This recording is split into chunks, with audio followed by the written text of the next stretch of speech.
talvez um dos grandes problemas da escola seja não ter ouvido Paulo Freire quando ele fala que a vida é importante. O que é a vida? É a base de onde dela, da minha biografia, vão se ramificar aquele conhecimento especialista, buscado de propósito, com método. Ao se negar toda a história do aluno, a nossa história, a gente retira as próprias bases que sustentam o pensamento. Porque é de nós que se ramifica o conhecimento, é da nossa história, é da nossa perspectiva, é do lugarzinho em que eu estou naquele momento.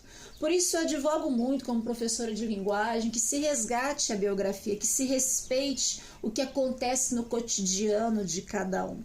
É fundamental, porque as menores coisas estão inseridas num processo coletivo, numa sociedade, e em tudo a gente pode pensar. Por isso que quando eu falo, pegue a sua história, conte alguma coisa do seu cotidiano, faça uma crônica a respeito de algo besta que aconteceu, porque a vida só é interessante pelo jeito que a gente conta. Você pode ter participado de uma revolução armada, enfrentado ETs alienígenas, mas é como você traduz isso para a linguagem que vai dizer se essa história vai ser interessante ou não. Às vezes uma ida à padaria, dependendo de como se conta, ela se transforma em outra coisa, porque a linguagem é a vida em movimento, é a transformação da vida e é você amplificar a sua própria vida através do seu discurso, de como você conduz tudo isso dentro da palavra.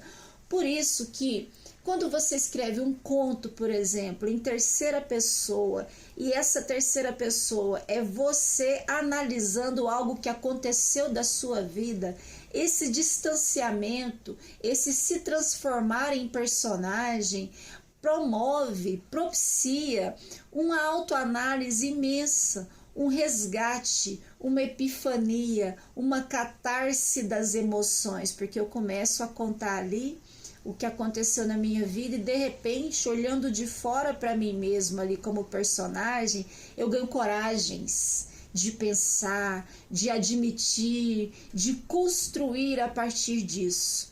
Uma coisa besta que aconteceu na sua vida e que vira uma crônica, em que você pode trazer o humor, a melancolia, ver o lado engraçado, pitoresco das coisas, exercitar o deboche, que é uma arte. Não aquele que destrói pessoas, mas aquele que encontra o inusitado das situações.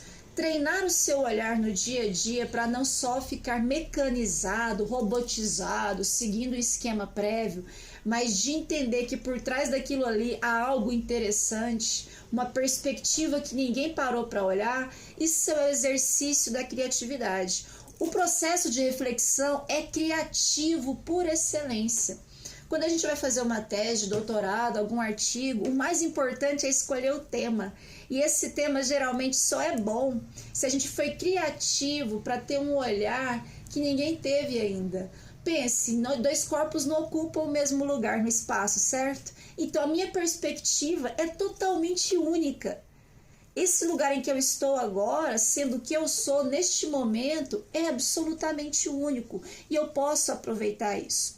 Uma das coisas que a gente pode fazer no relato de experiência, e aí você já está saindo um pouquinho do seu umbigo, do seu personagem do conto, da sua observação do outro na crônica, você agora busca algo que te aconteceu, mas que saia do seu umbigo e que a sua observação seja de algo mais objetivo, mais concreto. Um relato de experiência está conectado à alegria também. Não é? Então eu posso contar um evento que eu sofri numa loja de preconceito, de discriminação, e ali eu vou trazer a descrição objetiva do que aconteceu e como eu, construtora do relato, me coloquei, me posicionei, pensei a respeito disso, porque a experiência ela não é 100% objetiva. Ela parte de uma reflexão, de uma anotação pessoal. Se eu vou contar, por exemplo, da minha carreira de professora, e eu vou falar da minha experiência como professora do Instituto Federal de Brasília, por exemplo, Eu vou selecionar elementos objetivos que possam ser comprovados na realidade, mas eu vou, durante esse relato, colocando como isso me afetou, como isso me construiu, como isso pode me impulsionar. Essa é uma palavra importante. As experiências, mesmo traumáticas, elas podem ser construídas a partir de um lugar da mola. O que aconteceu aqui? Como isso pode me impulsionar? Como eu posso fazer um projeto de futuro a partir disso, de uma ação futura? Não pense grandioso. O grandioso é limitante, na verdade, sabia? A gente acha que o grande é expansivo, não é. O grandioso é limitado, é clichêzão. Vamos pensar no pequeno, porque do pequeno você consegue extrair o óbvio.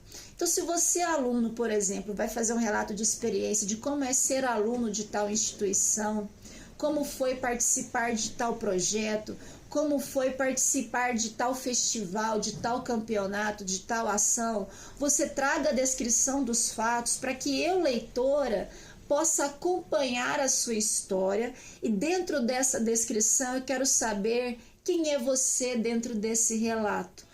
O que você presenciou, o que você anotou, o que você aprendeu, quais as propostas que você pode trazer a partir desse relato de experiência, quais as conclusões que você trouxe. Lembre-se, a sua vida é importante, inclusive e principalmente academicamente. Quando você resgata o seu olhar cotidiano, o seu jeito de observar as coisas, a criatividade do seu olhar, a sensibilidade. Eu advogo muito que não há produção intelectual que preste sem sensibilidade.